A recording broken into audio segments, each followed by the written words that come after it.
Hey everybody, this is Chris, aka Spida1a, and this is a little reminiscing episode about turbo views. The last channel update I did a couple of months ago covered pretty much everything about 2022, and so definitely refer back to that. Not much has changed. We could just go with that, I guess. But as far as turbo views, it's just a fun time to lean back and look at not only the previous year, but quite frankly, the last 12 or so years that I've been doing turbo views regularly. So yeah, if you're a TurboGrafx person, a turbo views watcher over the years, I think this one's for you. You know, this is just off the cuff. It's not scripted. It's just me talking. Probably going to stutter a bit, but I just want to talk about turbo views. Once again, I thank you for your support of the channel over the years and for sticking with me, and it's been really fun talking retro gaming memories with all of you over the years. When I started my YouTube channel, Spida1a, I created a series called My Game Room. The whole idea was to create videos based on stuff in my game room. And by creating a generic title like My Game Room, it could be anything. I could talk about my pinball hobby, I could talk about my retro gaming hobby, which at that point was a retro gaming hobby. You know, at one time it was my actual gaming hobby. But I could do anything. I could talk about a retro sign that I bought. You know, it was supposed to be like this kind of generic series where I could just talk, because sharing my hobbies and pastimes with others is really one of my favorite things in the world.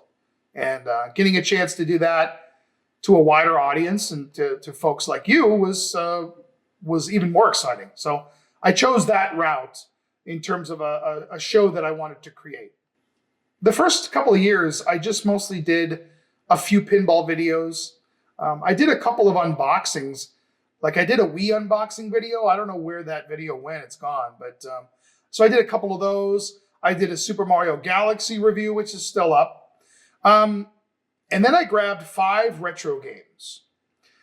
I was looking around thinking, what games do I want to play? And I felt like playing TurboGrafx. Everybody on YouTube was covering Nintendo and Sega and Atari. And I was looking at my TurboGrafx going, you know, I got these games I haven't played in a while. I collected the entire American collection, which was kind of fun. And not many people are talking about it, you know? And so I grabbed 5 games. This was December of 2008. I grabbed 5 games and I played them. And I recorded the footage while I played. And then when I was done playing, I wrote some scripts. And I grabbed some, like, you know, digital juice backgrounds I had purchased and some stock music that I had laying around. And I thought, okay, I want to create this series, this version of the series, differently than the other episodes I had done. I want these to feel like they came from the 90s. I want there to be picture in picture. I want there to be, you know, a 90s font. I want there to be, you know, digital juice for the backgrounds, which was a stock thing back in the day.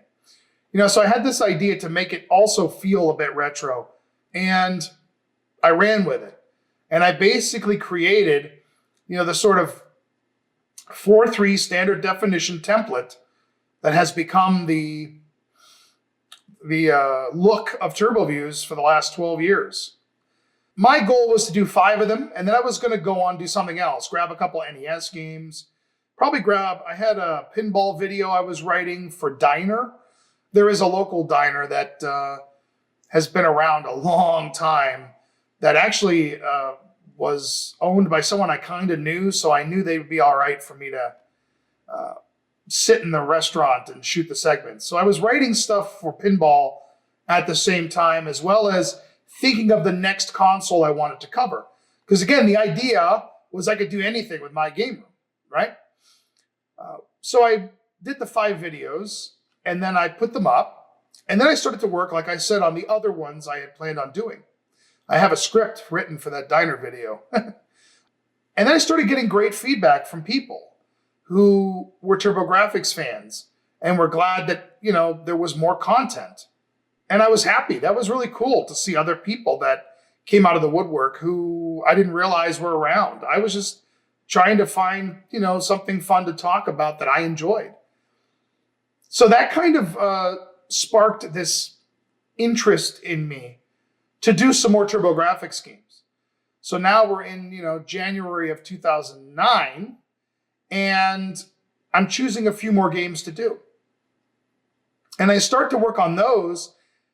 And between that and the feedback I was getting, I thought, boy, this is the direction that I should go. I know this is a small niche within a niche.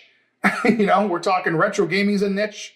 And then you got the TurboGrafx, which is even smaller subsection of a decimal, of a small little fraction of a whatever. And that's when I decided to do every single game. I figured out there were 138 games. I got them all. Let's do it. I had a little more free time back then too than I do now. So let's do it. And that became the mission.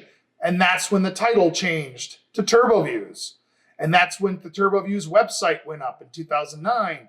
And that's when, everything started chugging along. And quite frankly, that's when I noticed, a lot more subscribers coming on board who were great, man. I mean, it was great. It was a great feeling. And it felt good to have a focused mission, I guess, versus just some random stuff. So then what I did, off topic here, but then what I did was instead of the diner video, I did the My Pinball Collection series. So I decided, well, if I'm going to start TurboViews, I still want to talk about pinball. So I decided to start the My Pinball Collection series, where I talked about each one of my games. And then I sort of ran those parallel with TurboViews for a number of years until I finished the series. And then that kind of continued on in other pinball episodes later. But, that's kind of how that morphed. But anyway, so I always look at TurboViews really starting in like January, February of 2009, which is why I say it was a 12-year excursion, And that's it. That's how it started. And in 2009, I mean, I, again, had a lot more free time. I kicked off literally the first 25, like I think before the winter of that year, because the first DVD came out in 2009.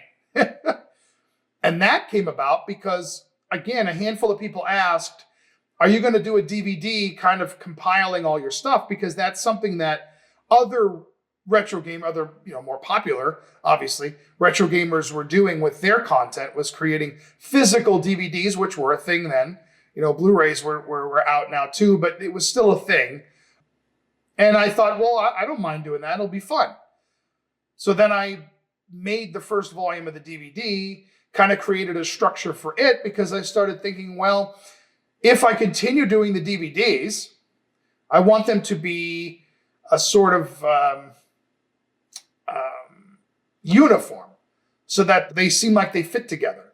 So I created like sort of this Encyclopedia Britannica look to the sides so that if you put them all together, they look like they're, they look like they're uniform, which was the whole idea.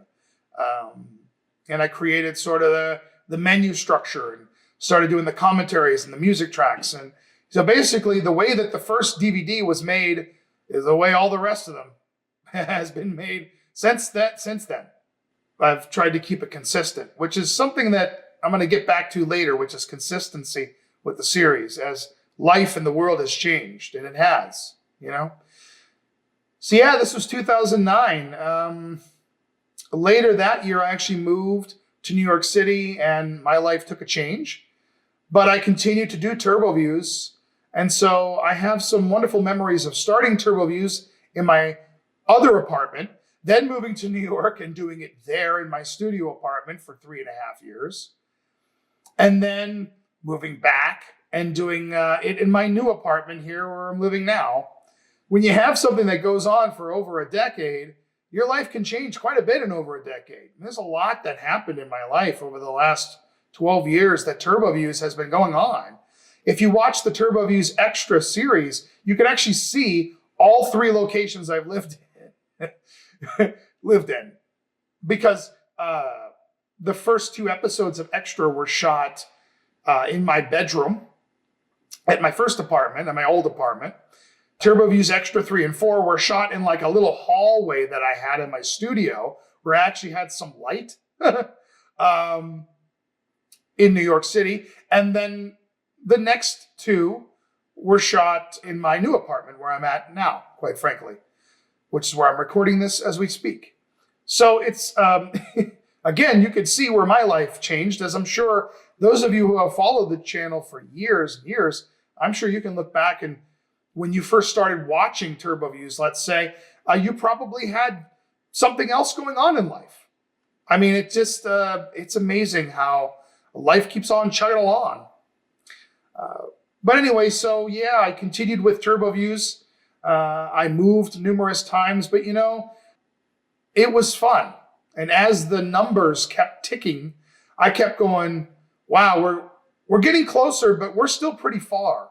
You know, when you're at number 27 and you go, wow, I did 27 videos.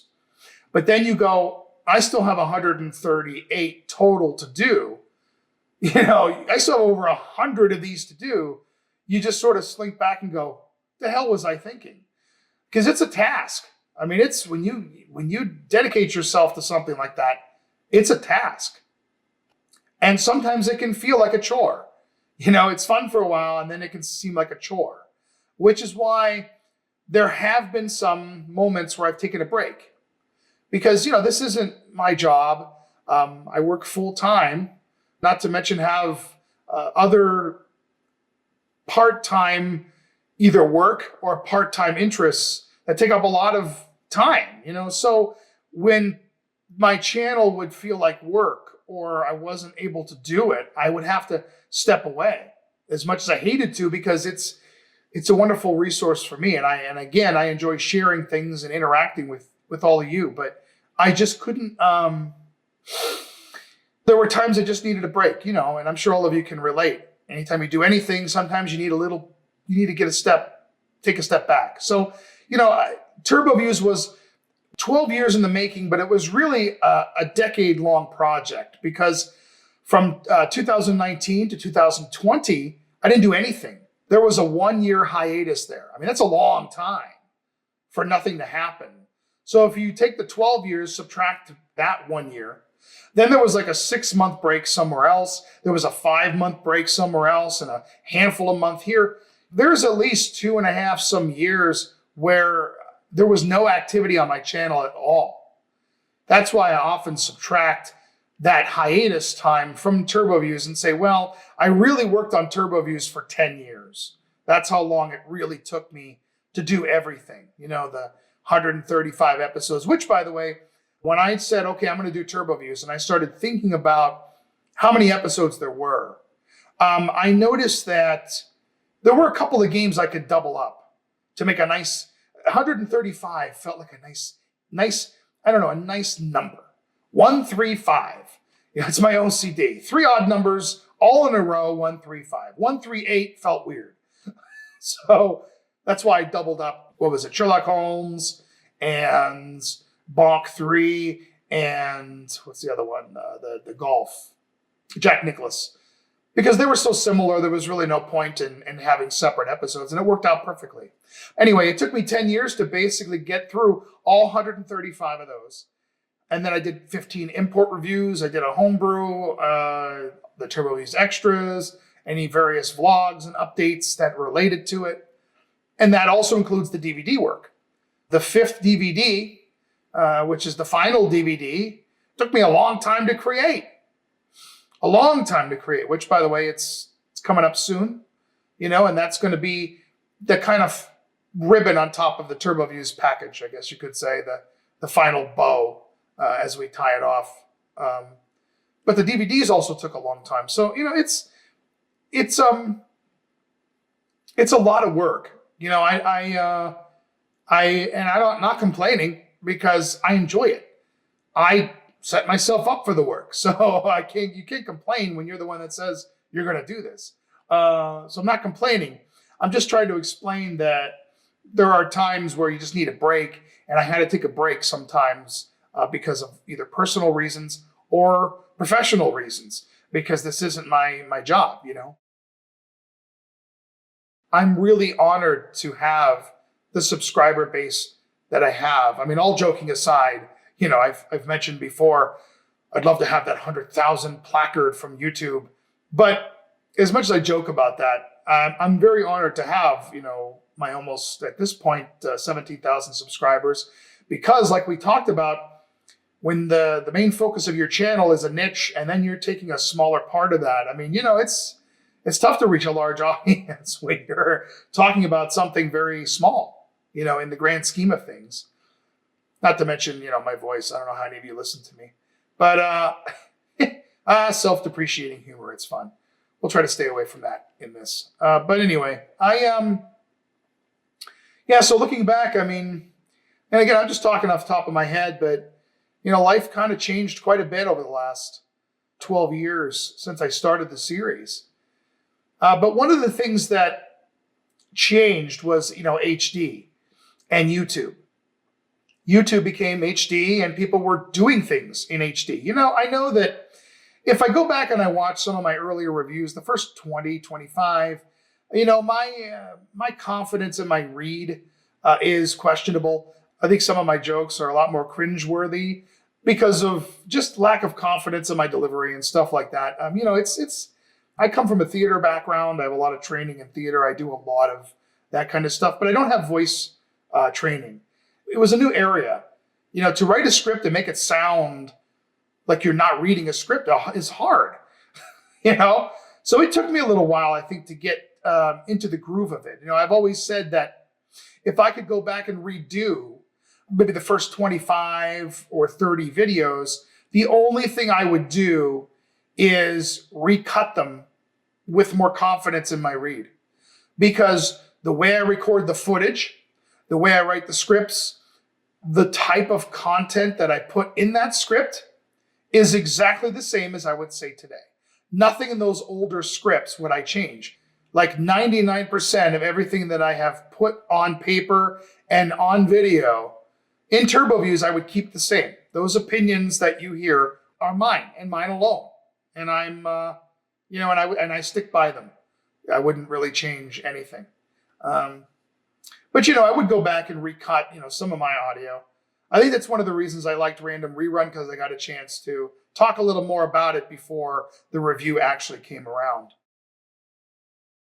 Anyway, what I'm getting at is that I put a lot of editing work into even the older episodes. Capturing the footage takes a long time because I do it old school with a digital tape, but it helps me edit later because I literally can section everything out that I want to show. And there's a lot of editing time that went into each one of the episodes. I don't count how long, even though they're straightforward episodes. There's no skits and sketches and stuff. I wanted them to be just straight reviews. They still took a while. And I think back then that was something that not everybody was doing on YouTube, And so I wanted to bring that kind of production quality to my videos. But over the years, obviously, a lot of people have started to do a lot of wonderful things in that world. And when everything went to HD, I was a little behind the times anyway, but not at work, but in my personal life as far as HD. But I made a conscious decision to keep TurboViews the way it is. It started as a 4:3 standard definition series that could easily, I think, have been put in the 90s, which was, like I said at the beginning of this, reminiscing about TurboViews, was the idea. I wanted it to feel like it came from the era of the game we're talking about. So as technology got better and things went to HD and everything changed, I decided to keep TurboViews the same. It sounds ridiculous, but that is what I decided to do. And we were already, over halfway through the series. We're like at episode 70, 75, maybe, when I finally decided to make that decision. Because I locked it into 4:3 with a widescreen with the black bars, so it would play in HD on YouTube. So I could kind of slightly upconvert it, which is what I do with the newer episodes, so they look a little better.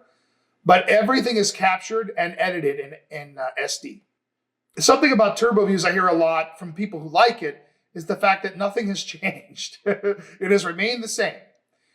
Theme song, I've changed some of the intro in a little bit. I've changed a few little things. I've added some new stuff, but it's pretty much remained the same from day one until the final. And I guess that's my choice. It's consistency.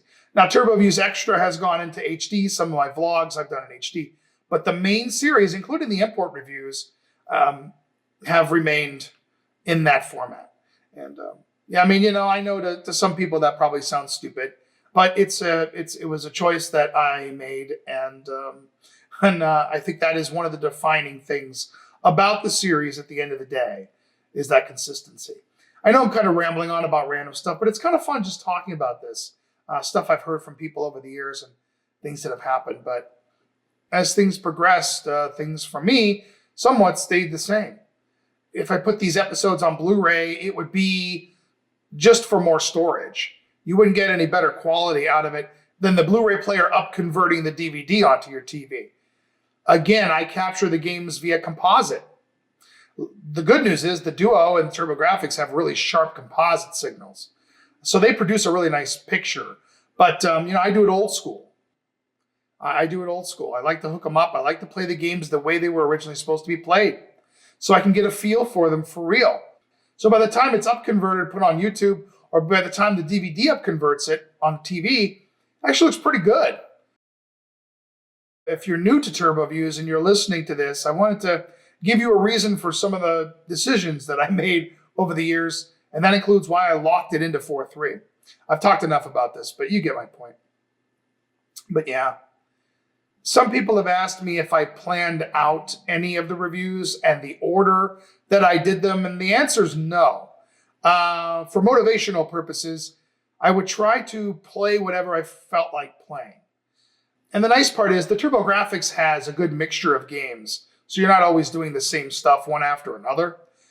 But I did try once in a while to do maybe a couple of themes. Halloween, one Halloween I did Splatterhouse. One Halloween I did, Ghost Manor. I think there was another one.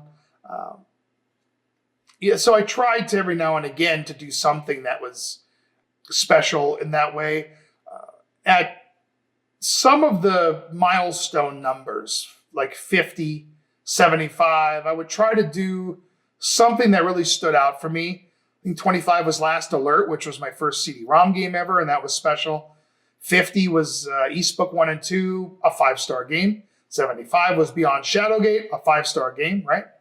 Obviously, episode 100 was Double Dungeons, which is not a 5-star game, but that was the only sort of collaborative thing that I did with Johnny Millennium. If you haven't seen it, the Happy Console Gamer and I got together and did a fun little video there. It's one of the few times that the series went a little bit off, but I still wanted it to be a regular review.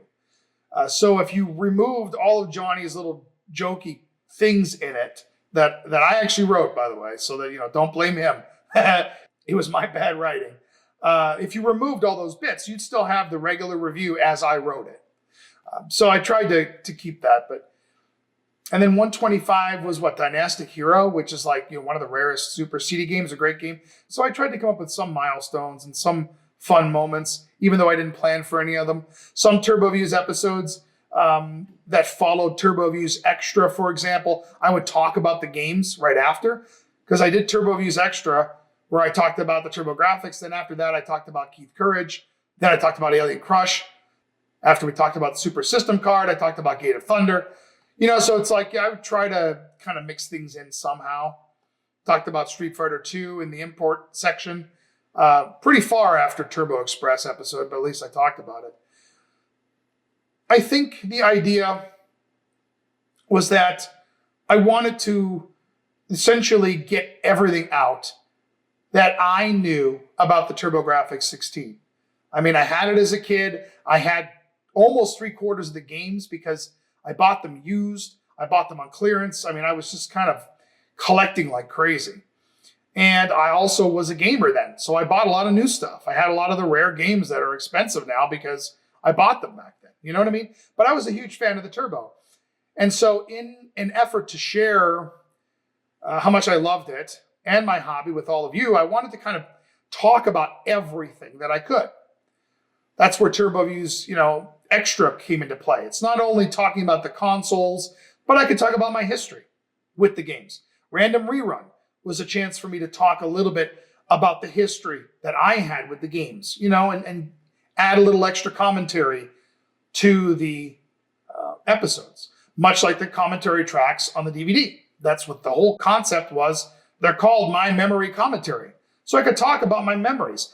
So that TurboViews as a whole, if you take the entire series, everything that encompasses TurboViews, if you take all of that, you basically get a pretty good look at what the console was like in America from 1989 until 1993 and beyond, because I still was playing and collecting past 93, even though there were no more new games released, So that's kind of the way I look at it. And the DVDs also fall into that. The DVDs to me are like, a DVD digital encyclopedia of all of it. If you want to look up, well, what's this game about?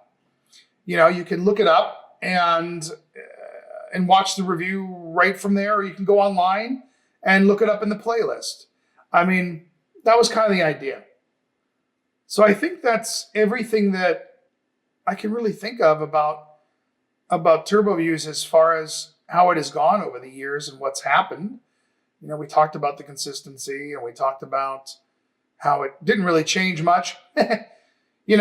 One thing I'll tell you is when you commit yourself, and I'm kind of running really long here, and I apologize, but I hope those of you who are interested in TurboViews, find something of interest in this ramble, but to get to know me a little bit more. But I think when you commit yourself to reviewing one of everything, okay, that means you have to do one of everything. You can't skip anything. I'm not a big fan of Deep Blue. Okay, I don't like that game. All right? Guess what? I still got to review it. There are genres and games, even on the TurboGrafx, I'm not a fan of. I've been accused of being too light on some games, but my argument with that is the series is called TurboViews. Of course, you're going to get someone who is celebrating the catalog more than they're bashing. I'm not a basher. I don't get into this negative world. People have a penchant for being negative now. It's fun. I'm not really like that, especially when it comes to my hobbies. I've mentioned this in my vlogs and stuff before that, there's enough negativity in real life. Okay, if I'm going to take part in something that's a hobby or a pastime, I'm only going to do the stuff that I like. I'm not going to spend all day complaining about stuff I don't. Which is why when I have to talk about a game I don't like, it's difficult because, I want to find the good in it. I usually try to have a sarcastic, fun time with those because I know I don't like them and I'm not going to find the good in it. I'm not going to find too much good in it. Let's put it that way. But, you have to do it. And that's when it sometimes can also feel like a chore because I don't want to play that. I don't want to. But you have to. But the good news is the majority of games on TurboGrafx I love. And even the ones that I'm not a huge fan of, I still had fun playing in a weird way. So I could sort of indulge in what I didn't like about them and relay that to all of you. Again, integrity is my most important word when it comes to my scripts. It's my opinion. TurboViews is one guy's opinion. That's me. That's Chris. That's Spida1a. There is no other opinion in this series. But it's like anything. In the old days, if you were to watch Siskel and Ebert, you had two guys, two different backgrounds, two different personalities. You sort of knew who they were from watching them enough, and you knew where they were going to go with stuff. But somebody's opinion isn't a definitive answer. It's just an opinion. So what I really wanted to do was be detailed in all of my episodes. I wanted to keep them at under 10 minutes. They've gotten a little longer as they've gone on. But I've wanted to keep them at under 10 minutes. And I wanted to get as much information out as I could. There's some stuff I cut. There's some stuff I held back because I thought, I don't want to give everything away. Sometimes I didn't want to give everything away. I wanted you to find some of it for yourself because the whole idea is that in that It used to be 6 to 8 minutes. Now it's like 7 to 9 minutes that I set for each episode. I want you to be able to form your own opinion, which is the whole concept. I want you to okay, hear what I have to say, and then you can form your own opinion. You may watch Deep Blue and go, that looks really fun. And that's fine. I'm not going to say you're wrong. I'm just going to say we disagree. But, that's what life's about. But I mean, I don't know. I could disagree with people and still be friends. But that's me. I think we need more of that in the world, to be honest. Integrity was important to me. And that's something that I have tried to keep in every episode. If I went back and I re-edited some of my older episodes, I think they would probably be longer just because my read would be a little slower, a little more articulate. And quite frankly, I would pause a little more in the editing. I allow for a little more pauses now and transitions and stuff more so than I used to. So I think the older episodes would also be like a minute, maybe even a minute and a half longer just with the scripts as they are. But they were a little bit faster back in the old days as far as how I read them and how they were cut. But anyway, that's neither here nor there. But, but yeah, you have to do every single game. So I tried to, even the games I didn't like, I tried to make sure I put a lot of time into them so that I didn't, shortchange them. I didn't want to shortchange any of my opinions so that you guys, I didn't want to gyp you. It's not fair. I wanted every game to be covered as best as I could. I did the best I could. I went back and I wrote down every single game that had the ability to be beaten. There are some games that, you can't beat. Or there's sports games where the whole idea is you go through a 17-year championship. And I don't really count those. But the games that had like legitimate endings on the default settings, right? I wrote down on a pad. And I went back and I thought about every single game. I actually put a little card inside each game so I could remember how much of that game I played, because I would spend hours playing a game, hours and hours, sometimes days, depending on the game, in order to get enough of an opinion so I could write the script, so I wouldn't shortchange the script, right? But there were times where I would play a game and where am I going with this? Well, I completely lost my thought pattern, which is something that didn't happen as much, by the way, 12 years ago when I started TurboViews. Didn't do that as much. Oh, I looked at all those games that were beatable because I was curious how many I did beat. Some I didn't. I mean, there are some games I'm not good enough to beat. It's just the way it is. I mean, I'm not good at everything. There's some genres I'm not the best at. There are some games that, I don't like enough to play enough, to get to the ending. That happens sometimes. But I actually went back and looked, and I had an 85% average. It was about 85%. I beat 85% of the beatable games for this series. I was pretty happy with that. I was on a streak. I actually had like 100% or 99, 98 at one point. But then we started getting into some later games, and I went, I'm never going to beat this. But I think that's a pretty good percentage, which is another reason why sometimes they took me a while. Because it just took me a while to do. It's holy crap looking back. But I was just thinking about that. I forgot to mention that I've written down how many of the games I actually beat, like in a percentage. It was pretty cool. But, well, anyway, TurboViews will remain hopefully on YouTube as long as YouTube allows me to keep them up. They're split into two playlists, half and half. The supplementary stuff like Random Rerun and TurboViews Extra and the imports are also going to stay there. So, if you ever want to go back and rewatch stuff, or you're looking for a particular game and you want to just kind of look it up, feel free to. I won't say tell, let's see, what are we doing here? Tell 83,000 of your friends to subscribe so I get that silver play button. But I will say that I'm very appreciative of all of you. And I've said that many times over the years. But I mean it. I don't know, some people maybe say that and don't mean it. I know, but I really do. This has been, I'm not going anywhere. By the way, if you watch the last update, which I suggest you go back and you listen to the channel update from a number of months ago, I talk about some series that I'm creating, which do have some TurboGrafx in it. So again, please don't go anywhere. I'm still going to be here because I still love doing this stuff. But TurboViews as a whole, has come to a close. I won't lie. I might resurrect Random Rerun as the second half of TurboViews gets older, like in 3, 4, 5 years. Because that was kind of the criteria of Random Rerun, was the first half, taking a look at stuff from a decade earlier. And obviously I've decided to continue the PC Engine Chronicles, or whatever the hell I'm going to call some import reviews here and there, just to keep a little spark alive.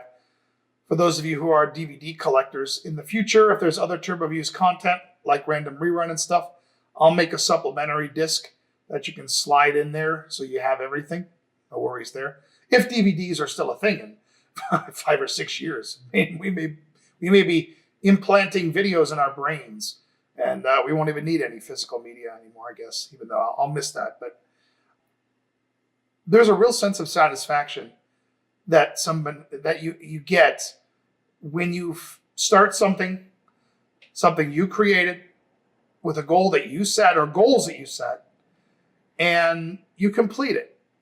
There were times I was curious if I was going to be able to complete it, because it's a long project. And for as much time as I put into it, it's not something I can do quickly. I wonder. I was like, I don't know. Am I actually going to be able to do this? But I'll tell you, when you get to the finish line, there's a real sense of satisfaction.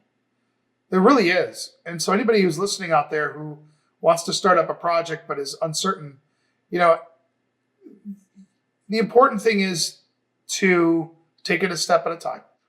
And then what you'll find is, cumulatively, it'll all work out. And you'll look back and go, holy cow, I did all this. But it's about taking the steps. And that's, I could easily take TurboViews and say that's what I did. Every time I would get a little discouraged or a little burned out or a little worried, I would just say, well, come on, let's refocus. Let's take a break. And it's been wonderful. I'll tell you, it's been great. It feels wonderful to be finished with it. It's bittersweet, but I feel this immense sense of satisfaction. And I suggest anybody out there who has something like that, but it's a little scary. That whole paralysis by analysis thing that a lot of business people say is true. That's why you have to take it a step at a time, so you don't get paralyzed. I don't know why I'm doing this counseling session. Maybe it's helping me. I'll expect all of your co-pays on my desk before you leave. No, but you get what I mean. TurboViews was a wonderful project that I started. Quite frankly, it was, if I can be honest, I started TurboViews because I was worried about depression kicking in. I had a really bad breakup about 10 months earlier, which I was feeling much better about by this point. But as the winter came, I didn't have any theater projects. Things were starting to look a little funky. Throwing myself into creating videos was my outlet to help with that. And TurboViews came from that. And hearing from all of you people out there at the time who were really liked what I was doing, and it just felt like I was. It was fun. It just gave me an outlet. Let's just put it that way. It helped, and so TurboViews will always be special because there were times I needed it, and it gave me a chance to expend or expel some of that energy that I had in various ways. And so for that, it will always, it had interesting beginnings. So I guess that's it. I want to thank you guys for watching the show and your support over the years, which you've heard me say many times. and for being a part of this project that has been very special to me. And I can't thank you enough. And I think we took a pretty good look back at TurboViews and stuff that changed and tweaked over the years. It's been a long video, I apologize, but it's kind of something I felt like I wanted to do. I just wanted to talk about the series. I mean, there's more I could say, obviously, and I'm sure I will for years to come. There goes Chris talking again. But anyhow, I'm going to go ahead and wrap this up. So for those of you who have stuck with me here, thank you. I hope you'll stick around on this channel for whatever craziness I decide to do. I got more memories. They're getting fuzzier, but I have more memories to share. And I'd like to do that with all of you if it's possible. And anyway, thanks again. I appreciate it. And take care.